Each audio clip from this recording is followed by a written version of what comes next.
Зараз буде промова наших спікерів. І першого я хочу запросити до мікрофона чоловіка, який у білоруському супротиві з тих часов, коли многие из вас еще в школу ходили. Лидер Белого легиона Сергей Бульба. Що відбувається вдома? Самі бачите, що всі ці сходи, зібрані Лукашенком. Лукашенко всім щиро демонструє, що хлопчики, насрать на вас усіх разом. І на тих, хто з веточками ходить, і тих, хто мирно ходить, і хто не мирно ходить. Розумієте, от він сьогодні демонструє всім, що він буде во владі до самого свого скону. Він нікуди не отойде. І це нам усім варто зрозуміти, що у нас є тільки два варіанти. Коли ми ходимо з кветочками, то ми чекаємо, поки дід здохне, і коли це буде, ніхто не ведає. Ті все ж таки нація знаходять у собі сили, щоб зробити це, скажімо так, конституційним, я б сказав, з моєго пункту гледження, наведення порядку. Бо дід нелегітимний. Ми всі судовно про це пам'ятаємо. Не буду затягувати. Всі ми розумні, всі ми розуміємо. Не буду розказувати про те, що йде гантель з Росією. Та ж Росія в обмін на 3,5 мільярди зараз буде просити випустити Бабарику. Але ж, ну, я повторюся ще раз, на моє розуміння, дід буде триматися до останнього. Так что силы на эмоции и мудрости. Жиру. Я хочу запросить до микрофона друга Віллі, брата Микити Кравцова, якого закатували та забили пси режиму. Всем добрый вечер. Одразу хочу пробачення за мову, на якій буду виступати, буду казати російською. Пробачить. Как мы все знаем, сегодня в Беларуси проходит сходка, и это очередной плевок на мнение белорусского народа. Это наплевательское отношение ко всему белорусскому, настоящему белорусскому. Режим очередной раз дает пинок и отказ белорусам, белорусскому мнению, белорусскому запросу. Режим дальше будет плевать, как уже сказал пан Сергей, на все наши потуги. Это как на наши все петиции, на наши все запросы, на отношение к политзаключенным, на то, в каких условиях они проживают, на всех искалеченных, изувеченных людей и также на семьи, кто уже потерял своих близких за это время. И это будет продолжаться, пока мы не поймем, что это за режим, и не осознаем, как с ним бороться. Для этого мы должны объединиться, и единство это должно быть тем, что нас проведет через эти тяжелые времена. Многое уже было заплачено за то, чтобы мы с вами дальше продолжали бороться с этой системой. Мы не должны никогда не забывать ту цену, которая уже была положена. Мы не должны забывать ни в коем случае имена тех, кто уже погиб и кого уже не вернуть. Мы обязательно должны пронести их имена в голове и в памяти до победного конца. А там увековечить их имена в истории Беларуси.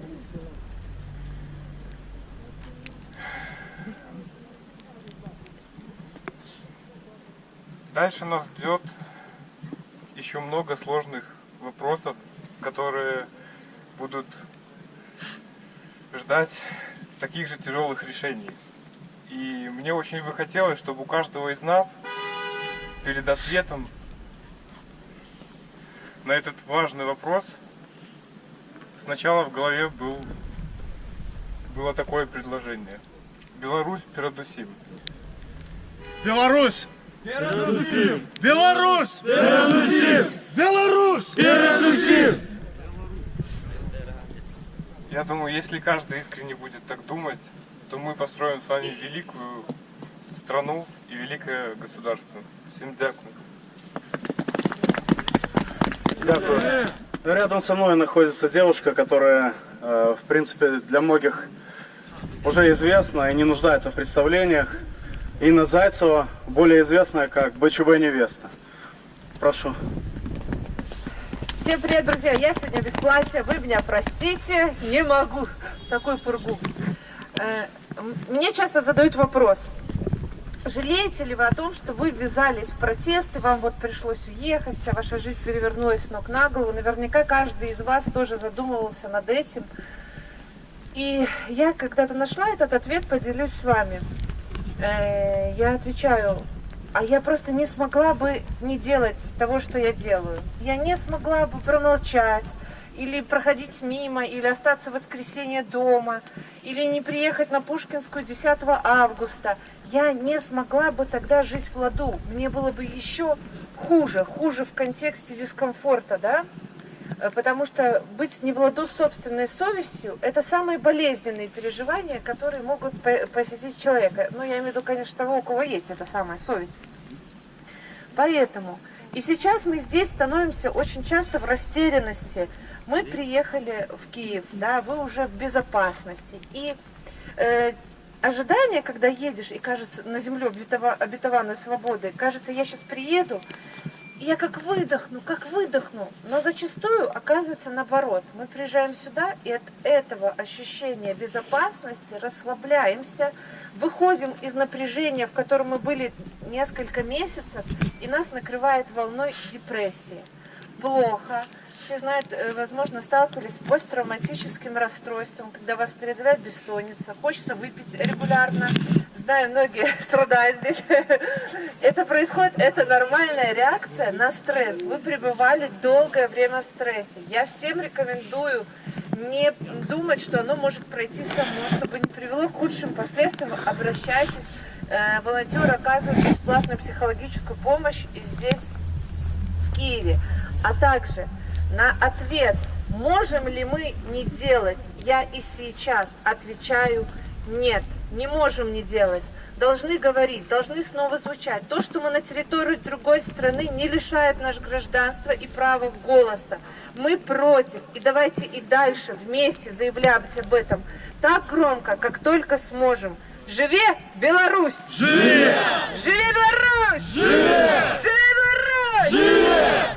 Живе Беларусь! Живе Беларусь! Живе Беларусь! Живе Беларусь! Живе Беларусь! Спасибо огромное вам, друзья! Я очень рада, что я ваша соотечественница и горда знакомством с каждым из вас. Спасибо! Дякуємо, Інна.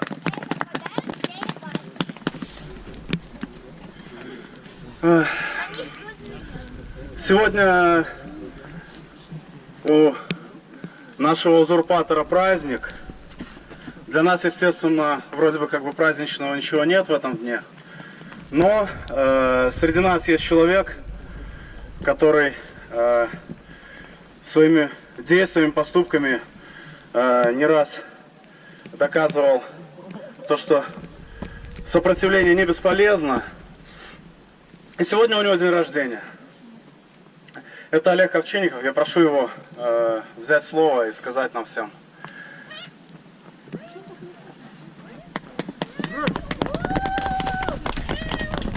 Живе Беларусь! Живе! Живе Беларусь! Живе! Живе Беларусь! Живе! Слава Україні! Героям слава! Сябри, велике дякую, що сьогодні ви прийшли сюди, що ви не забувайте про ці події, що зараз відбуваються в нашій Білорусі, в нашій родній Білорусі. На жаль, ми всі зараз опинулися в своїй родині. Хтось приїхав раніше, хтось приїхав зараз, хтось приїхав до виборів, хтось після виборів, хтось під час виборів приїхав. Але ми всі з вами відчули, що таке є режим Лукашенка. Хтось це зрозумів раніше, хтось ведає про це раніше, хтось дознався тільки зараз. Але ми з вами зараз разом. І дякую вам, що ви прочнулися, що ви зрозуміли, хто ви є, що ви є представники нашої великої білоруської нації. Представники якої змагалися і під Грунвальдом, і під Оршею, і в повстанні Калиновського, і 20-ті роки, і зараз змагаємося. Ми протягуємо наше змагання. Ми всі разом. Дякую вам за це. Живе Білорусь! Живе! Живе Білорусь! Живе! Живе Білорусь! Живе!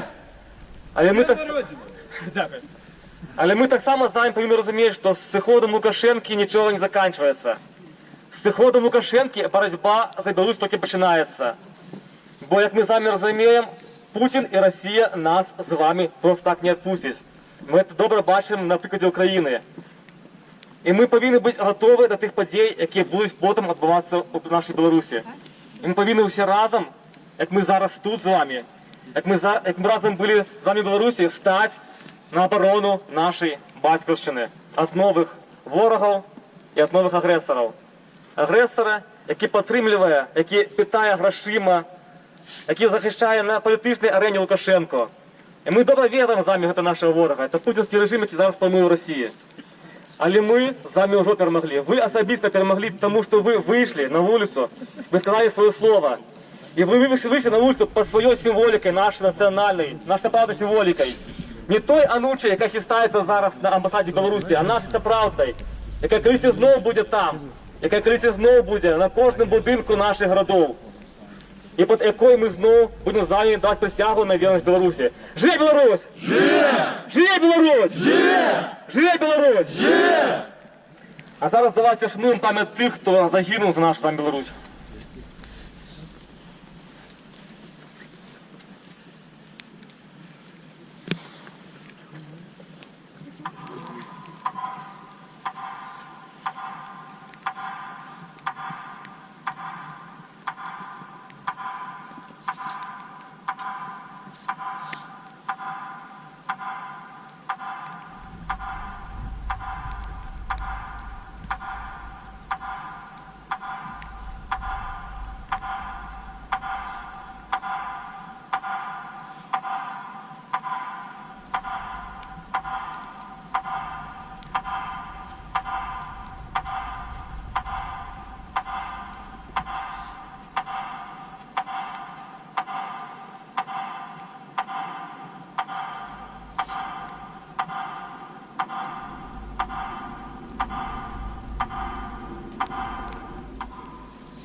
Живе Білорусь!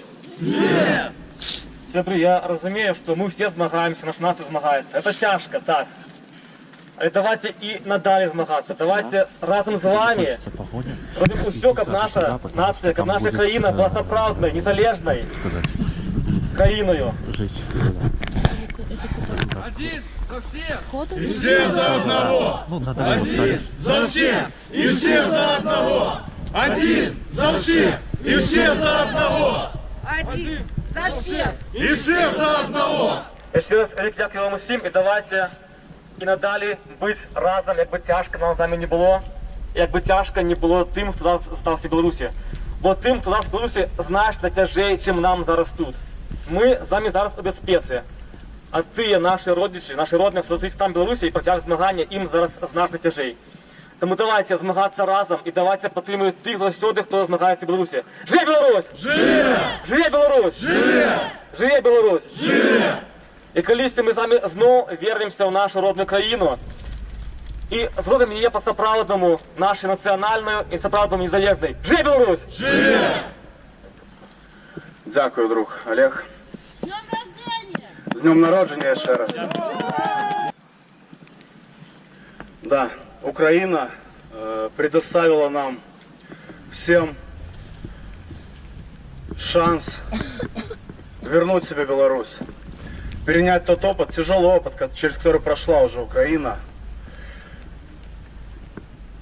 и, возможно, не допускать каких-то ошибок, не допускать врагов в свою страну, не допускать малодушия в принятии решений. Потому что за каждое наше бездействие кто-то будет страдать. Кто-то из наших, из нас, из белорусов. Я хочу попросить к микрофону Федоренок Анну, активистку из Воропаева, Я думаю, она сама расскажет о, собственно, всей ситуации, которая произошла. Давайте сюда. Добрый день, дорогие сябры. Ну, пропоновали мне сказать слово, я думала, даже не ведаю, что сказать. Я простая женщина, а мать что из вёски. Маленький поселок Воропаева. Не из Минска, не из великих городов.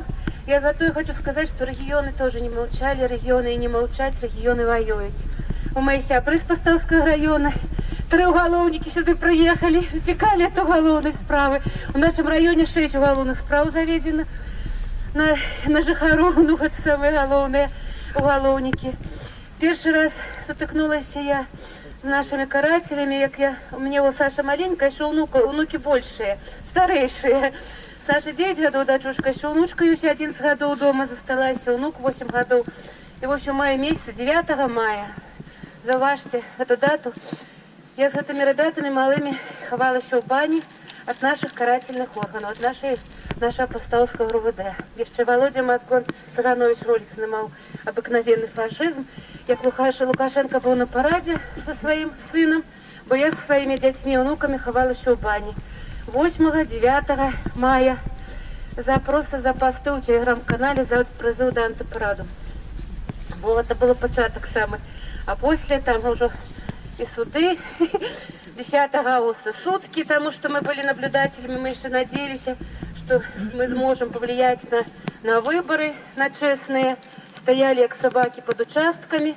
Я сама 14 часов пробыла 9, а 10 уже на сутках сидела. А после милиционер еще наш Светкой был на суде, сказал, что под моим руководством рахтовались коктейли Молотова. Я даже не... Это был, да, все серьезно, на самом деле серьезно все это было. Войки я злочинцы великие, простая бабушка вёски. Вот. А теперь пришлось утекать. Утешение буквально 5 часов на самолете, без одежды, без ничего, вот прямо так, потому что пока не дали подписку на выезде. А там еще это опеки его ховались перед отъездом под столом с дочкой спала. Вот такая вот история. Я просто хочу в этом сказать, что мы, регионы, не молчали, не молчим и молчать не будем.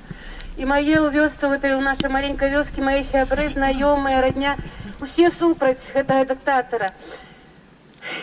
Мои сяброки, которые мы старейшие за меня, мне 50 год, я накажу, дайте нам оружие, мы пойдем, готовые люди, вы такие самые бабули, готовые брать оружие и идти воевать, потому что уже никаких не мотивов, правда. Мы просто за выборы, за честные выборы, за правду, мы за будущее своих детей, мы за будущее своих внуков воюем. Мы не проплаченные, вы же сами ведаете, мы просто хотим лепшей доли, и все. И за это вот нас катают. Так что, дорогие сябры, рассказала вам свою маленькую историю. И так само, я хотела сказать, как и Инна, как мне кто-нибудь пытался тяжелее, не, я то же самое. Зробила по 5 знову все то самое, от початку до конца. И как пришлось сидеть в бане, и на сутках, усюды, все равно было бы то самое. Потому что по-другому мы просто не можем. Вот такие. А теперь да, вельми тяжко знаю нашим белорусам, которые остались, наши сябры остались дома. Каждый день переживаем, созваниваемся, душа за их болеть. Мы то обеспечиваем более-менее в безопасности. И они остались дома на родиме, им вельми тяжко. И когда я хожу на марш, уже 2 недели мы с дочушкой были на марше, я полно громче за всех там кричала. Одна женщина говорит, что, глядите, так громко кричите. Я кажу, я молчала последний месяц, так молчала, что я думала, меня разорвите изнутри. Тому и теперь хочется так сильно, моцно покричать, потому что хоть можно покричать. Живе Беларусь! Живе! Дякую. Да. Як это мы с тобой написали? Не прибрали осенью, посадим весной. Обов'язково. Дякую вам. Ну, ви зараз побачили, як виглядають наші білоруські екстремісти. Терористи, так.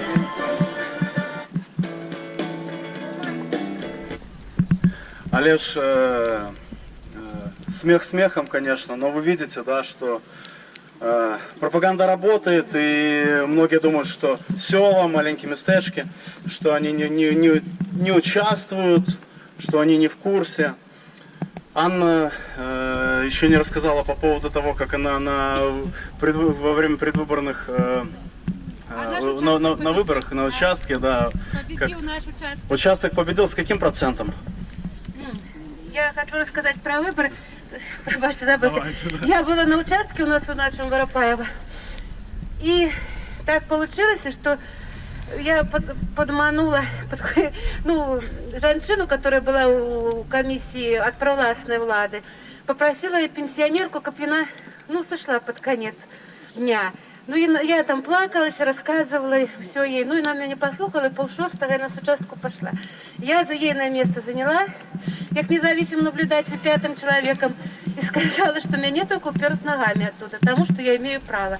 Милиция собака приезжала, как в этом фильме кажется. Я сказала, будет скандал, буду ругаться, будете выносить только уперт ногами мне с участка. И я на участке осталась на подсчете голосов. И как вы урну эту высыпали на стол, там амаль что 90% было за Тихановскую 9 числа. Когда уже урну высыпали досрочное голосование, там, конечно, было наоборот все зроблено. Была досрочка, там было видно у меня фотографии, мы зубр посылали все вот такими пачками.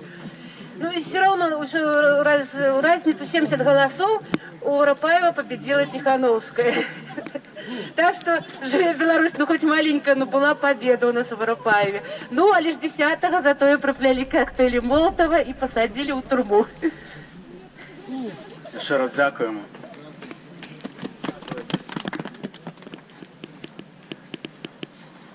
Добрий день всім. Я тут у Першиню. Приїхав у понеділок. Збіг з Радзімы, тому що на мене фабриковалась криминальная справа. Я сам с города Жабинки, это такой маленький город под Брестом. И я с 9 августа удзельнічав у всех акциях протесту. Кожный день, на кожном марше. Меня и садили на сотни, и давали штрафы. И вот зараз ко мне приехали с обшуком, забрали всю технику.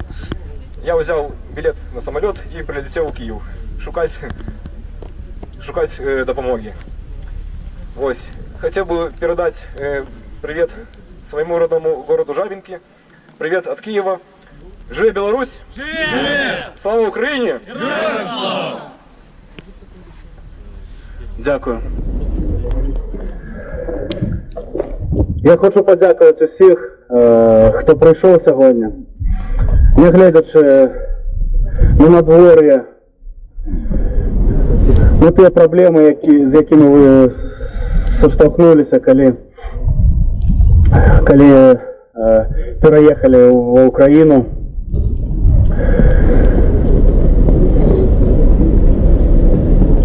Дякую всім. Живе Білорусь! Живе Білорусь! Живе Білорусь! Живе! Живе Білорусь! Живе! Живе! Беларусь! Живе! Беларусь! Живе! Беларусь! Живе! Беларусь! Живе! Беларусь! Живе! Беларусь!